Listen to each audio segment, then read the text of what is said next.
my grief over the loss of my grandmother, and I wrote it for my grandmother too, but I really needed to address this grief that I had.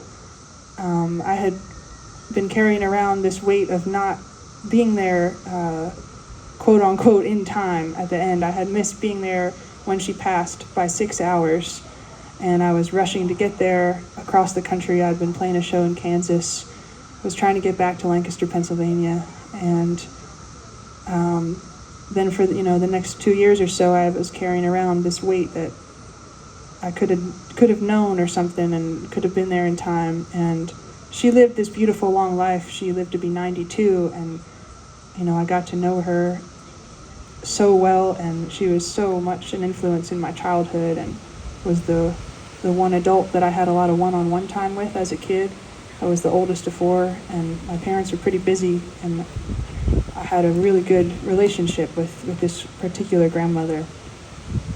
But I was really beating myself up about that, and I actually was sitting, paying attention to the trees one day, sitting with some dead trees, and was thinking just about death, and realizing that this was haunting me, and I was going to have to write my way out of it. And I tried to write a song that started with, like, I didn't get there in time, or something like that, and that song just wouldn't let itself be written. And this is the one that I wrote instead, which instead just sort of cherishes my memories with her, and some of the stories I'll keep with me forever. There's a story in here about how she met my grandpa. Apparently he and his friend just drove by and asked if she and her friend wanted to get in the car with them and go to Hershey Park. And she did. And she said, "Don't do that, times have changed," but that is how I met your grandpa. So I'll sing you this one. It's called Traveler.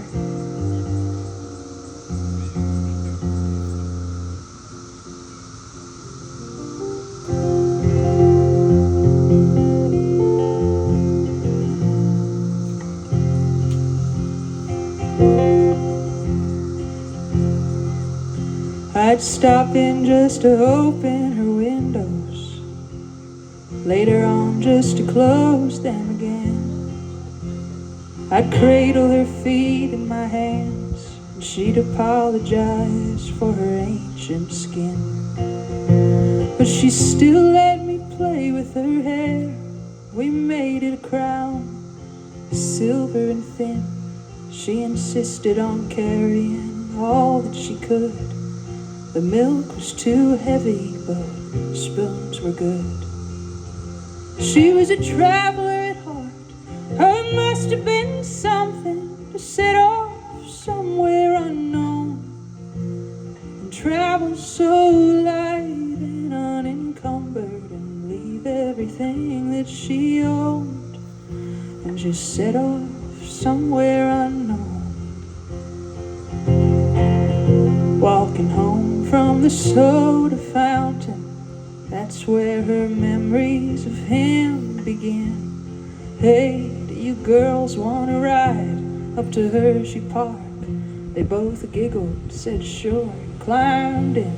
And her friend jumped into the front seat. A young man named Marlin slid into the back, and now they're forever in love. She said, I just climbed in, and that was that. She was a traveler at heart.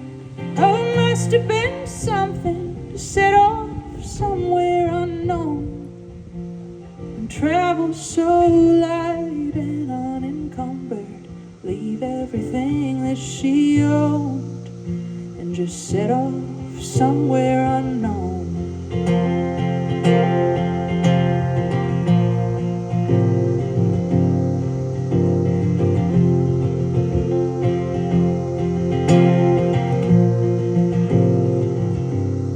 I'd ask her things that she just couldn't tell me, like how to lose people you love. I once tried to kiss her head 3 times in a row. No, just one, she said, that's enough. And then we watched the light dance on the walls. She said, you take one of my crystal prisms. I tried not to cry as I untied the ribbon. She said, you'll find all that you need just by living. She was a traveler at heart. Oh, it must have been something to set off somewhere unknown and travel so light and unencumbered and leave everything that she owned and just set off somewhere unknown